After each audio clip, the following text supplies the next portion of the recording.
Hey guys, today we're gonna talk about what's going on, and from the beginning of everything, I promised you all that I'm not gonna lie to you, and I don't just repeat talking points, and I'm not gonna compromise my integrity or my morality just to win an election.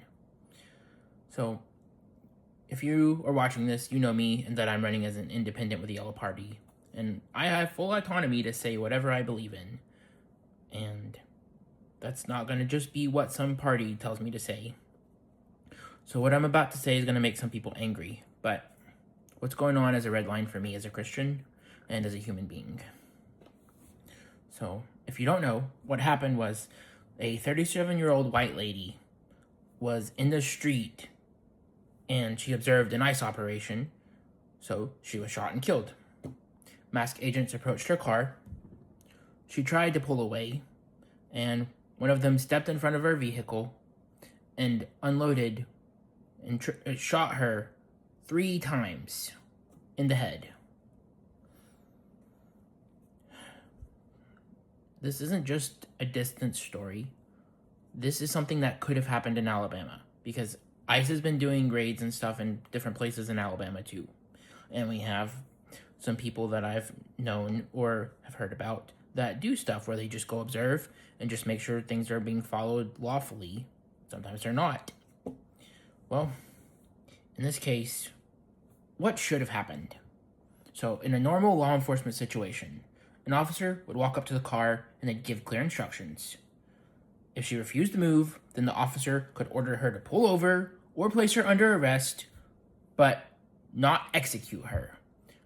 Law enforcement officers are not allowed to just execute people in the street. Deadly force is not the normal justified response to someone sitting in a car who is not actively attacking an officer. So, I want to ask plainly, does failing to follow orders deserve death?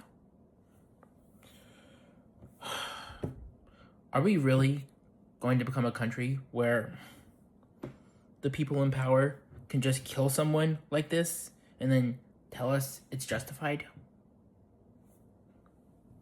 Are we just supposed to accept that?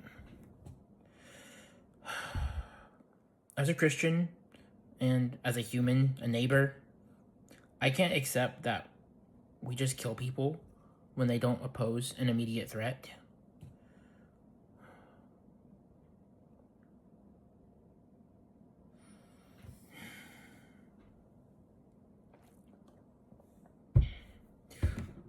When I look at the video, I don't see a woman trying to run over somebody.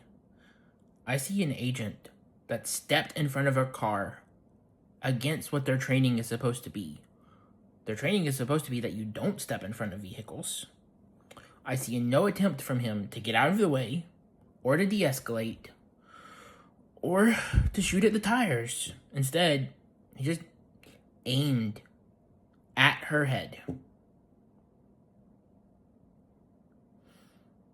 So, right now, I and you, we're being told to ignore what we can see with our own eyes. And that the official story is something that does not show on the video. Well, videos, because there's multiple, and I'm not going to put it right here because it's pretty dramatic, but you can easily find the correct one, and I can put a comment with a link to somebody who put one of the original videos up. I can't accept that the official story is that we should just make up lies. I can't live in a society and accept it where truth is optional and just defined by whoever holds power in the moment. I'm speaking as an independent.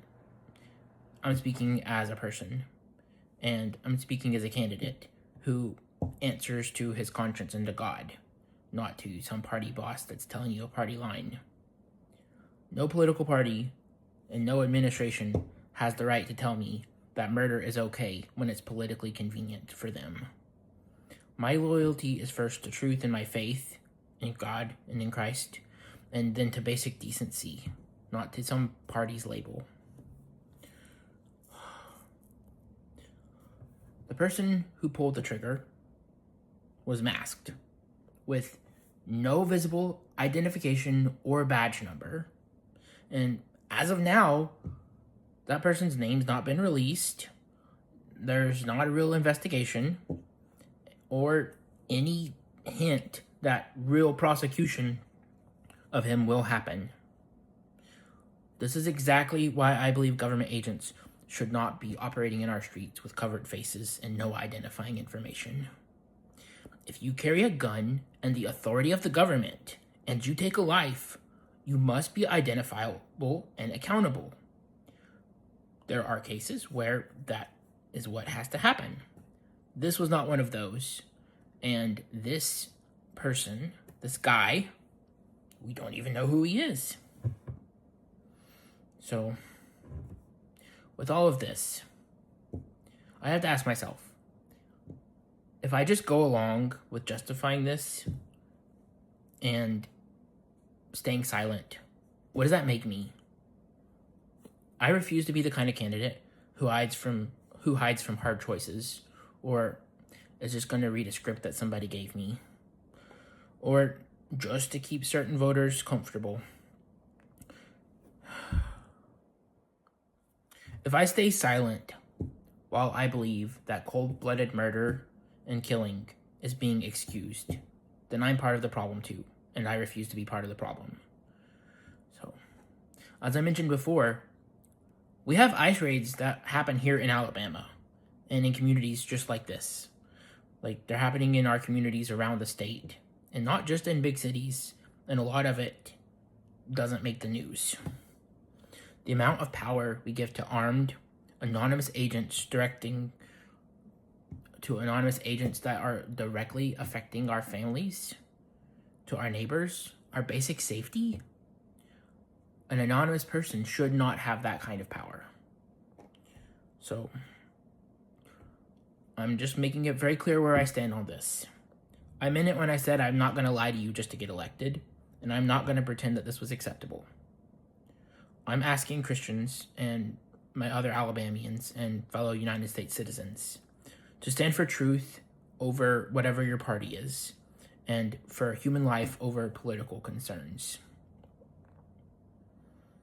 I'm asking you to demand transparency, accountability, and restraint every time the government uses lethal force, especially with U.S. citizens, and they're doing this in our name. I'm Trent Ford, and I hope you join me in standing up. Thank you.